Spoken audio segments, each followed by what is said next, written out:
Good morning बच्चों। आज हमें 7th चैप्टर का रिवीजन करना है और 7th चैप्टर का नाम है एनवायरनमेंट एंड सस्टेनेबल डेवलपमेंट। आजादी के बाद से हमारी सरकार ने बहुत सारे मेजर्स लिए हमारी इकोनॉमी को डेवलप कराने के लिए, लेकिन जो भी हमने किया है, जितने भी हमने प्रोग्राम्स लॉन्च किए हैं, इंडस्ट्रियलाइजेशन किया है, इंडस्ट्रियल रेवोल्यूशन, जो भी व्हाटएवर जो भी हमने किया है, उसको करने के लिए, उसको अचीव करने के लिए हमें बहुत भारी कीमत चुकानी पड़ी है। और वो कीमत चुकानी पड़ी है एनवायरनमेंट को लेकर के कि हमने एनवायरनमेंट का क्या किया है, लॉस किया है। तो आज ये चैप्टर पढ़ाया जा रहा है आपको, या समझाया जा रहा है, या आपको उसके बारे में रिकॉल कराया जा रहा है कि आप एक ऐसा रास्ता चुनेंगे कि जो along with the economic development आप किसको भी कंसीडर कर सको, एनवायरनमेंट को भी कंसीडर कर सको और उसको हार्म ना पहुंचाओ। बात आती है कि जी एनवायरनमेंट क्या होता है। एनवायरनमेंट उन सभी एक्सटर्नल फैक्टर्स का सम टोटल होता है जो हमारे चारों ओर होते हैं, ठीक है ना। इसमें बायोटिक एलिमेंट और अबायोटिक एलिमेंट दोनों आते हैं। बायोटिक कौन? जो लिविंग होते हैं, अबायोटिक जो नॉन लिविंग होते हैं, ठीक है ना। अच्छा, बायोटिक में जैसे कि ह्यूमंस हो गए, एनिमल्स हो गए, प्लांट्स वगैरह हो गए। जबकि अबायोटिक की अगर हम बात करें तो वाटर, एयर, लैंड, है ना। तो ये सब चीज बात करते हैं फंक्शंस की कि एनवायरनमेंट के फंक्शंस क्या होते हैं। बच्चों, 4 फंक्शन होते हैं। Spa enhances the quality of life. Spa enhances the quality of life. S for sustains life. S for sustains life. S for sustains life. P for provide resources for production. P for provide resources for production. खाली production बोल रहे हो तो कोई बात नहीं। S for sustain life. P for production. A for absorb waste. And quality of life enhances the quality of life. Environment life को sustain करता है बिकॉज वो सारी चीजें प्रोवाइड कराता है जिनसे हमारी लाइफ चलती है। दूसरा, ये क्या करता है, इससे हमें बहुत सारे रिसोर्सेज मिलते हैं जो फर्दर प्रोडक्शन के काम में आते हैं, ठीक है ना। जिनसे हमें बहुत सारी क्या मिलती है, चीजें मिलती है जो हम मतलब बेसिकली जो प्रोडक्ट यूज करते हैं, वो प्रोडक्ट का जो बेस रहता है, जो रॉ मटेरियल रहता है, वो हमें हमारी मदर नेचर देती है। एनवायरनमेंट क्या करता है, वेस्ट को एब्जॉर्ब करता है, ठीक है ना। जो एनिमल्स या बाकी जो ह्यूमंस जो वेस्ट जनरेट करते हैं उसको वो एब्जॉर्ब करता है। और क्योंकि इसके अंदर एनवायरनमेंट के अंदर बहुत ब्यूटी होती है, डिफरेंट डिफरेंट क्या चीजें, अलग अलग चीजें मिलती है। जैसे डेजर्ट है हमारे यहाँ पे, माउंटेन्स है, रिवर्स है, लेक्स है, ओशियंस है, ठीक है ना। उनको देख करके एक इंसान क्या करता है, अपने इंटरनल जो साइकोलॉजी है या अंदर के जो फैक्टर्स है उनको स्टेबलाइज कर सकता है, जिससे कि उसकी क्वालिटी ऑफ लाइफ क्या होती है, इंप्रूव होती है, ठीक है।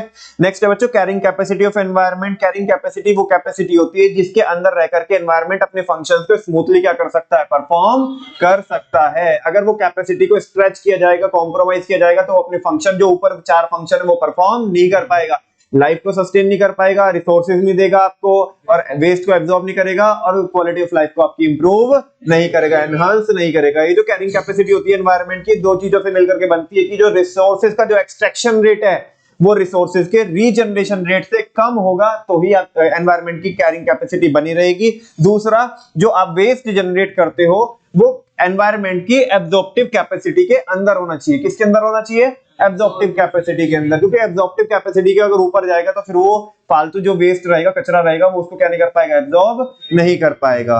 एब्जॉर्प्टिव कैपेसिटी का मीनिंग होता है कि एनवायरनमेंट कितने वेस्ट को क्या कर सकता है, डिग्रेड कर सकता है। बात करते हैं एनवायरमेंटल क्राइसिस। एनवायरमेंटल क्राइसिस जब होती है जब एनवायरनमेंट में, स्पीसीज में और पॉपुलेशन में इस तरह के चेंजेस होते हैं कि उनका कॉन्टिन्यूड सर्वाइवल, आने वाली जिंदगी उनकी किस में पड़ जाए, खतरे में पड़ जाए, उनका कॉन्टिन्यूड सर्वाइवल डिस्टेबलाइज हो जाए, तो इसको बोलते हैं एनवायरमेंटल क्राइसिस। इसके कई सारे रीजन होते हैं, पॉपुलेशन एक्सप्लोजन, इंडस्ट्रियल रिवोल्यूशन, या जिसकी वजह से फिर क्या होता है, फर्दर डिफोरेस्टेशन होता है, इंडस्ट्रियल वेस्ट जनरेट होता है, वाइड स्प्रेड पॉवर्टी, बड़े स्केल पे क्या रहती है, पॉवर्टी रहती है हमारे भारत के अंदर। तो उसका भी फर्क पड़ता है किसके ऊपर, एनवायरनमेंट के ऊपर। बिकॉज जो पुअर पीपल होते हैं उनकी मजबूरी रहती है कि वो ऐसे फ्यूल्स यूज करते हैं जिनसे क्या होते हैं, बहुत सारे हार्मफुल केमिकल्स क्या होते हैं, स्मोक वगैरह रिलीज होता है ना। फर्टिलाइजर्स वगैरह का, पेस्टिसाइड्स का ज्यादा यूज हो रहा है, तो ये भी एनवायरमेंटल क्राइसिस में क्या करता है, कंट्री करता है। मल्टीप्लिसिटी ऑफ ट्रांसपोर्ट व्हीकल, बहुत सारे ट्रांसपोर्ट के व्हीकल हो रहे हैं, डिफरेंट डिफरेंट लोग अपने अपने क्या कर रहे हैं, पर्सनल क्या कर रहे हैं, व्हीकल्स यूज कर रहे हैं, तो ये कहीं ना कहीं एक रीजन है। और reversal of demand and supply. पहले लोगों की जो डिमांड होती थी वो बहुत कम होती थी, उनकी जो चाहत होती थी, वांट होती थी, बहुत लिमिटेड होती थी, है ना। तो सप्लाई भी रेस्ट्रिक्टेड रहती थी, इतना प्रोडक्शन होता नहीं था, कोई पैसे के लिए इतना कोई हाई तौबा नहीं थी। लेकिन आज के टाइम में क्या हुआ है, लोगों की क्या हुई है, वांट्स क्या हुई है, बहुत ज्यादा इंक्रीज हुई है, उसकी वजह से डिमांड रेज हुई है, डिमांड की वजह से फिर सप्लाई क्या हुई है, रेज हुई है। जब सप्लाई रेज हुई है तो कहीं ना कहीं जो प्रोड्यूसर्स है उन्होंने हमारे एनवायरनमेंट को एक्सप्लॉइट करना चालू किया, जिसकी वजह से एनवायरमेंटल क्राइसिस होती है। ये सारे बच्चों इसके लिए क्या है, रीजन है। अब नोट देख लेते हैं, दो नोट है छोटे छोटे से। अपॉर्चुनिटी कॉस्ट जो है एनवायरमेंट को हार्म पहुंचाने की वो काफी हाई होती है, मतलब जो हम एनवायरमेंट को हार्म पहुंचाते हैं तो ये मत सोचो कि हमारे को उसका कोई नेगेटिव फर्क नहीं पड़ता, उसकी हमें बहुत भारी कीमत चुकानी पड़ती है। अपॉर्चुनिटी कॉस्ट जो है बहुत हैवी है, ठीक है ना, क्योंकि हम ना अपनी हेल्थ को बर्बाद करके और बाकी सारी चीजों को करके वो क्या करते हैं, इकोनॉमिक डेवलपमेंट वगैरह करते हैं, तो वो सारी चीज वो बोल रहे हैं यहाँ पे। लेकिन ऐसा नहीं है कि इसको इग्नोर नहीं किया जा सकता, कि जो हम नुकसान जो होता है हमारे को, इसको इग्नोर कर सकते हैं। मतलब एट द सेम टाइम हम एनवायरनमेंट को प्रिजर्व भी कर सकते हैं और इकोनॉमिक डेवलपमेंट भी अचीव कर सकते हैं। तो एनवायरमेंटल डिग्रेडेशन एक अवॉइडेबल अपॉर्चुनिटी कॉस्ट है डेवलपमेंट के लिए। दो बेसिक प्रॉब्लम देखते हैं किसके रिगार्डिंग, एनवायरनमेंट के regarding. First one is, participate कीजिएगा, पॉल्यूशन की प्रॉब्लम है, प्रॉब्लम ऑफ पॉल्यूशन। दूसरी प्रॉब्लम है problem of excessive exploitation of natural resources. Pollution क्या होता है, किसका इंजेक्शन होता है, हार्मफुल सब्सटेंसेस का इंजेक्शन होता है एनवायरनमेंट में, जो पीसीबी को चेंज करते हैं, किसकी, एयर, लैंड और water. What about PCB, physical, chemical और बायोलॉजिकल जो फीचर्स होते हैं, कैरेक्टरिस्टिक्स होते हैं, अगर वो चेंज हो जाते हैं एयर, लैंड और वाटर के, किसके मिलने से, हार्मफुल सब्सटेंसेस के एनवायरनमेंट में मिलने से, इसी चीज को बोला जाता है पॉपुलेशन नहीं, पॉल्यूशन, ठीक है ना।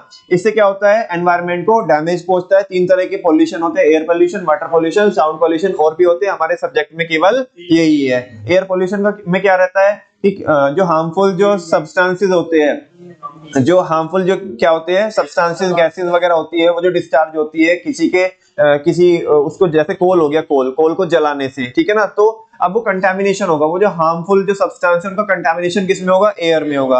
जो ये मेनली इसमें जब भी एयर पोल्यूशन होता है वो मेनली किसकी वजह से, मेनली ऐसे तो बहुत सारे एलिमेंट है, मेनली किसकी वजह से होता है, कार्बन मोनोऑक्साइड की वजह से। किसकी वजह से होता है, carbon monoxide, emitted by automobiles and smoke and other chemicals from manufacturing plant, जो प्लांट वगैरह से या बाकी जो व्हीकल्स वगैरह से भी कहीं केस में निकलता है। इससे क्या होता है, ओजोन डिप्लीशन भी होता है। क्या हो जाता है, वाटर पोल्यूशन क्या होता है, किसका जो टॉक्सिक सब्सटेंस है उनका मिक्स हो जाना, किसमें, उनका डिसॉल्व हो जाना किसमें, रिवर्स में, स्ट्रीम्स में, पॉन्ड्स में, मतलब जितनी भी वाटर बॉडीज है उनमें, जिससे क्या होता है, वाटर पोल्यूशन होता है। वाटर पोल्यूशन क्या करता है, हमारी क्वालिटी ऑफ वाटर को क्या करता है, डिग्रेड करता है, इससे हमारी लाइफ के ऊपर एडवर्स इंपैक्ट पड़ता है और कई सारे एनिमल्स की क्या हो जाती है, इससे डेथ भी हो जाती है, वो हार्मफुल जो मिक्सचर वाला जो क्या है वाटर है उसको पीने से, और इससे कहीं ह्यूमन लाइफ को भी क्या पहुंचती है, थ्रेट पहुंचती है। नेक्स्ट है साउंड पोल्यूशन, है ना, जो क्या होती है, मशीन्स जो साउंड वगैरह करती है, व्हीकल्स जो करते हैं साउंड जो क्रिएट करते हैं, बेसिकली वो साउंड तो कम बोलेंगे, उसे नॉइस बोलेंगे, ठीक है ना। फायर क्रैकर्स वगैरह जो करते हैं उससे क्या होता है बच्चों, साउंड पोल्यूशन होता है, साउंड पोल्यूट, नॉइस क्रिएट होता है, साउंड पोल्यूट होती है। ये खाली हमारे को इरिटेट ही नहीं करता, ये इस तरह की जो प्रॉब्लम होती है इनसे मतलब क्या रहती है कि जो हमारे हेल्थ इश्यूज होते हैं वो भी जनरेट होते हैं, और ये काफी सारी डिजीज के लिए रिस्पॉन्सिबल है, जैसे कि इससे हमारी सुनने की क्षमता जा सकती है, मेंटल डिसऑर्डर हो सकता है, कोलेस्ट्रॉल लेवल बढ़ सकता है, हार्ट अटैक के चांसेस बढ़ सकते हैं, वगैरह वगैरह, ठीक है ना।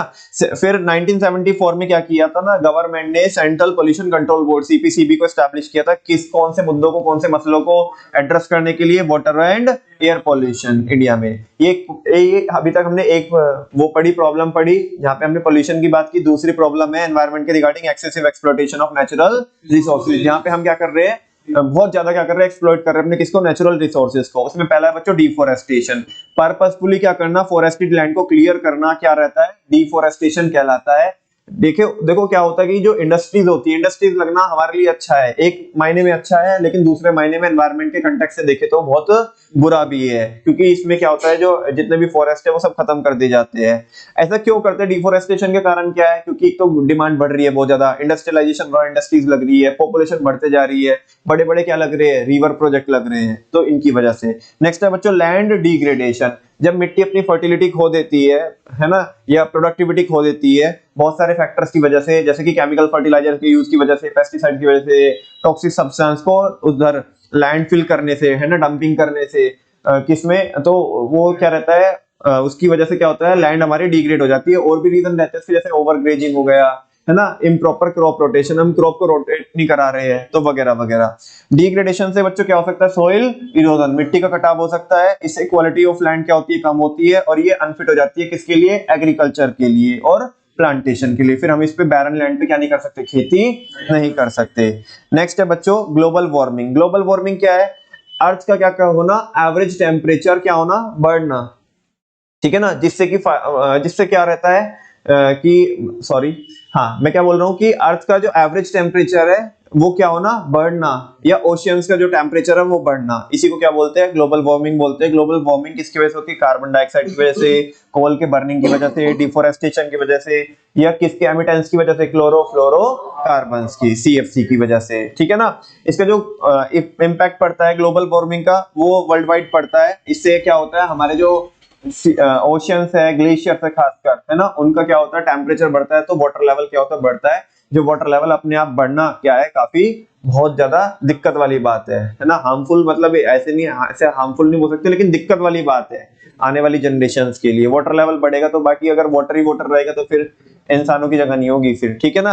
नेक्स्ट है ओजोन डिप्लीशन। ओजोन डिप्लीशन क्या होता है, डिस्ट्रक्शन होता है ओजोन्स का, किसमें, ओजोन लेयर में। ओजोन लेयर में जो ओजोन्स है उनका डिस्ट्रक्शन होना ही ओजोन डिप्लीशन होता है। किसकी वजह से होता है, मेनली क्लोरोफ्लोरोकार्बन्स की वजह से, ठीक है ना। सीएफसी को कूलिंग सब्सटेंस के जैसा यूज किया जाता है एसी में, रेफ्रिजरेटर में, फायर एक्सटिंग्विशर में, कुछ पैकिंग मटेरियल वगैरह होता है ना, तो उसमें भी वो यूज रहता है उसका।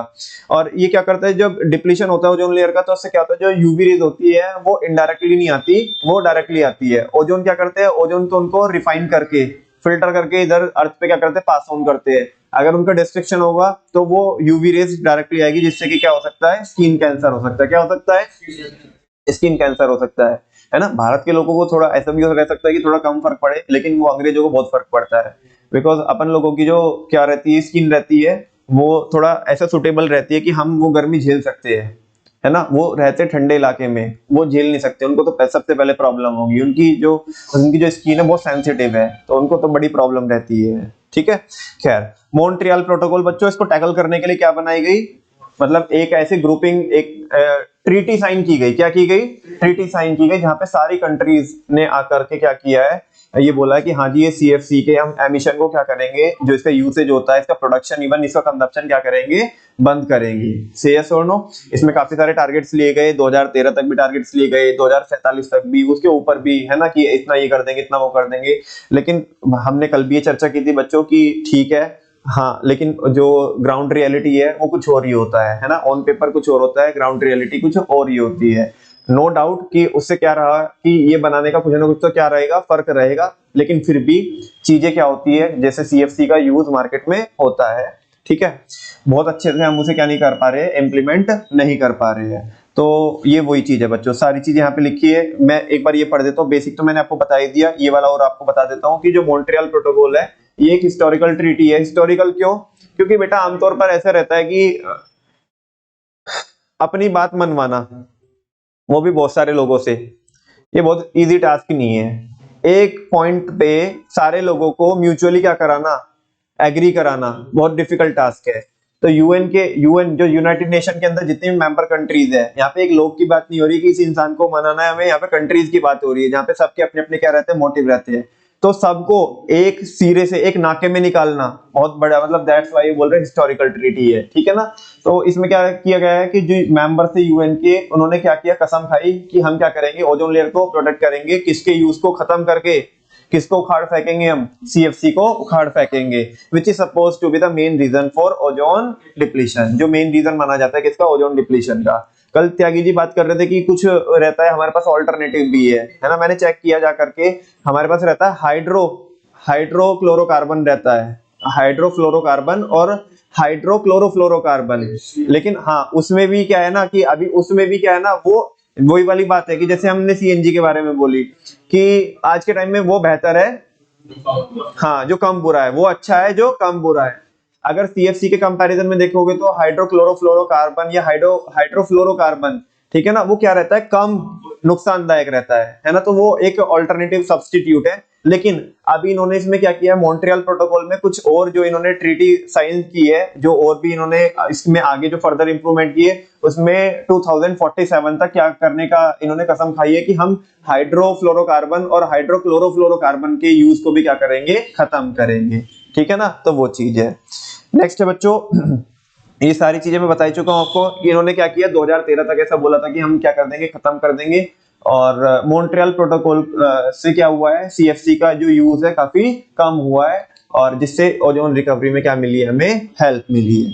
बात करते हैं सस्टेनेबल डेवलपमेंट की। सस्टेनेबल डेवलपमेंट वो डेवलपमेंट होता है जो अलाउ करता है फ्यूचर जनरेशन को भी वो सारे रिसोर्सेज या वो क्वालिटी ऑफ लाइफ को एंजॉय करने का जो कम से कम आज जो किसने एंजॉय की है, आज की जो जनरेशन है उसने एंजॉय की है। इसका बेसिक पर्पस होता है, मकसद होता है कि हम क्या कर सके, ऐसे जो हमारे रिसोर्सेज है जो बहुत स्केर्स है, उनके स्टॉक को हम रिजर्व करके रख सके, ताकि आने वाली जनरेशन भी उनको क्या कर सके, यूज कर सके।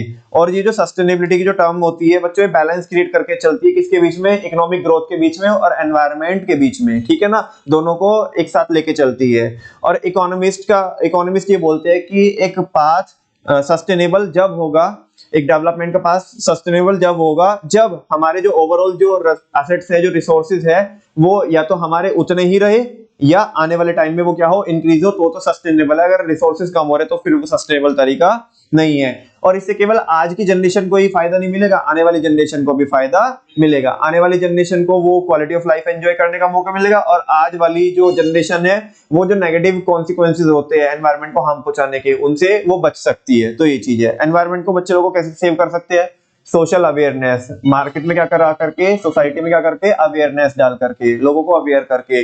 पॉपुलेशन हमें क्या करनी होगी, कंट्रोल करनी होगी। ठीक है ना, क्या करनी होगी, पॉपुलेशन कंट्रोल करनी होगी। हमें क्या करने होंगे, नए नए कानून लेके आने होंगे जो किसका बचाव करते होंगे, एनवायरनमेंट का बचाव करते होंगे। एफोरेस्टेशन बड़े स्केल पे हमें क्या करने होंगे, प्लांट्स वगैरह के जो प्लांटेशन कैंपेन है वो चलाने होंगे। हमें इंडस्ट्रियल और एग्रीकल्चरल पोल्यूशन पे क्या करना होगा, कंट्रोल करना होगा। वाटर मैनेजमेंट करना होगा, रेन वाटर हार्वेस्टिंग करनी होगी, और सॉलिड वेस्ट पे क्या करना होगा, हमें मैनेजमेंट करना होगा। अगर हम सस्टेनेबल डेवलपमेंट कराना चाहते हैं तो उसके लिए स्ट्रेटेजीज क्या क्या है बच्चों, जो हमारे जो non conventional source of energy है उनको यूज कीजिए, यानी कि जो मॉडर्न सोर्स ऑफ एनर्जी है जो आजकल जो हमने डेवलप की है। ठीक है ना, क्लीनर फ्यूल यूज करने चाहिए in the replacement of diesel and petrol. किसको यूज कीजिएगा, सीएनजी को यूज कीजिएगा, कंप्रेस्ड नेचुरल गैस। हमें क्या करने चाहिए, बड़े बड़े जो रिवर प्रोजेक्ट लगते हैं उनके बजाय हमें छोटे एरिया वाइज क्या लगाने चाहिए, छोटे छोटे हाइड्रो प्लांट लगाने चाहिए, ताकि हम लोकल एरिया की इलेक्ट्रिसिटी सप्लाई को इंश्योर कर सके। हमें वापस से वही पुरानी टूल्स एंड टेक्निक्स पे आनी होगी, जो हमारी एंशिएंट जो टेक्निक्स है उन पे ही आना होगा हमें, क्योंकि वो एनवायरनमेंट को नुकसान नहीं पहुंचाती थी। ठीक है ना। नेक्स्ट है, हमें जो अनसस्टेनेबल पैटर्न है जहां पे हमें सामने से देखने को चल रहा है कि तो पक्का बर्बादी होगी, आज हम यूज कर रहे हैं, इस बात का हमें एहसास है कि हम ये प्रोडक्ट यूज कर रहे हैं, लेकिन जो हम कर रहे हैं हमें बहुत अच्छे से एहसास है इस चीज का कि हम क्या कर रहे हैं, गलत कर रहे हैं, तो पक्का हमारी भी बर्बादी है। और फिर वही वाली बात है कि हम तो डूबेंगे सनम, तुम्हें भी ले डूबेंगे। ठीक है ना, तो ये वही है, मतलब जहां पे हमें खुद लग रहा है कि हम इस चीज को कंजप्शन कर रहे हैं, हम तो मरेंगे ही, बाकी इधर मोहल्ले पड़ोस वाले को और को लेके मरेंगे, बाकी दुनिया को। ठीक है ना, तो वैसा तो वो कह रहे हैं कि अनसस्टेनेबल जो पैटर्न है उन्हें हमें क्या करना होगा, बंद करना होगा, खत्म करना होगा, चाहे वो कंजप्शन के चाहे वो प्रोडक्शन के हो। हमें इनपुट एफिशिएंट टेक्नोलॉजी को क्या करना होगा, यूज करना होगा, जहां पे मिनिमम इनपुट में मैक्सिमम आउटपुट हम जनरेट कर सके। नेक्स्ट है, शिफ्ट करना होगा हमें किस पे, ऑर्गेनिक फार्मिंग पे। इसके बारे में ज्यादा नहीं बोलूंगा। हमें पब्लिक ट्रांसपोर्ट का यूज करना चाहिए, ताकि जो मल्टीप्लिसिटी ऑफ व्हीकल है उसमें हम क्या कर सके, कुछ रिडक्शन कर सके। पॉल्यूशन को कंट्रोल करना होगा, उसके लिए गवर्नमेंट ने सीपीसीबी भी एस्टैब्लिश किया था। और बच्चों नेक्स्ट है और लास्ट है, कंट्रोल ऑन पॉपुलेशन ग्रोथ। हमें पॉपुलेशन ग्रोथ पे क्या करनी होगी, कंट्रोल करनी होगी। ठीक है ना, ये सारी चीजें हो गई बच्चों। फिर हमने एक लास्ट में देखा था, मैंने बूस्टर पॉइंट ऐड किया, booster concept, Chipko and Appiko movement, है ना। ये एक प्रोटेस्ट चालू किया, दो अलग अलग प्रोटेस्ट है, जो एक 1973 में और एक 1983 में, ठीक 10 साल बाद, एक हिमालय माने उत्तराखंड में और एक कहां पे, कर्नाटका में लॉन्च किए गए। इनका ऑब्जेक्टिव जस्ट ये था कि हम क्या कर सके, जो बेफालतू में जो पेड़ काटे जा रहे थे उनको हम बचा सके। ठीक है ना।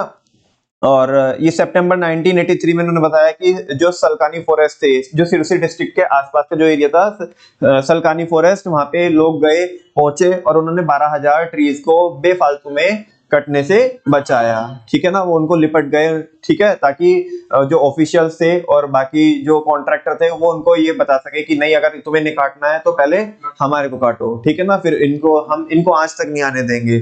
और ये चाहते थे कि ये क्या करे, कुछ गाइडलाइंस फॉलो करे जो किसने तैयार की है, गवर्नमेंट ने तैयार की, उसी के बाद क्या किया जाएगा, पेड़ों को काटा जाएगा। और उसमें क्या इन्होंने ज्यादा फोकस किस पे किया, फोकस किया कि ये बात को मनवाने में कि कभी भी अगर कोई पेड़ काटे जाएंगे तो सबसे पहले जो लोकल्स लोग हैं उनको पूछा जाए, उनको कंसल्ट किया जाए, अपनी मर्जी से कुछ भी नहीं करोगे आप। और जो 100 मीटर के दायरे में, जो वाटर सोर्स के 100 मीटर के दायरे में जो ट्रीज थे उनको तो बिल्कुल भी ना काटा जाए, है ना, क्योंकि वहां से क्या हो सकता था, मिट्टी के कटाव का डर रह सकता था, ठीक है ना, क्योंकि वहां की जो मिट्टी होती है बहुत सॉफ्ट होती है, बहुत ज्यादा हार्ड नहीं होती है, तो वो चीज है, ठीक है। यहाँ पे काफी सारे लोगों ने पार्टिसिपेट किया, और जब लोगों ने पार्टिसिपेट किया तो लोगों के एक्टिव होने के बाद आसपास के एरिया में भी मूवमेंट फैलने लगा। इसी के साथ साथ बच्चों हमारा ये चैप्टर भी क्या हो जाता है, कंप्लीट हो जाता है। Thank you very much.